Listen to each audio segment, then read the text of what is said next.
আমাদের চিকেন হচ্ছে। চলো দেখি মাম্মাম কি করছে। স্যার দেখো এদিকে চিকেন করছি আজকে একটা নতুন স্টাইলের চিকেন করছি, তাই তো মিমি? হ্যাঁ এই যে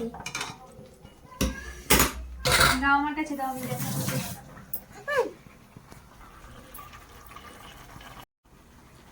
আজকে নিউ স্টাইলে একটা চিকেন রেসিপি ট্রাই করছি। প্রথমে দেখো আমি ব্রোকলি আর সব সবজি ভেজে তুলে রেখেছি।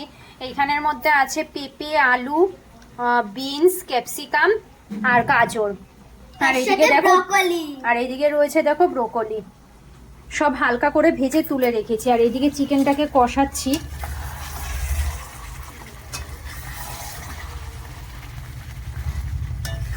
আজকে সব সবজি দিয়ে চিকেন হবে। আর এক জায়গায় বেরাবো, তার জন্য আজকে একটু তাড়াতাড়িও রান্নাটা করছি। আর এইদিকে এই যে বেগুন ভাজা, আর এইদিকে দেখো বেগুন ভাজা করে রেখেছি। এটা রাত্রের জন্য, এটা দুপুরের জন্য। এটা দুপুরের এটা রাত্রের। দুপুরে শুধু বরের জন্য, কারণ আমি সেরকম একটা বেগুন ভাজা খাই না।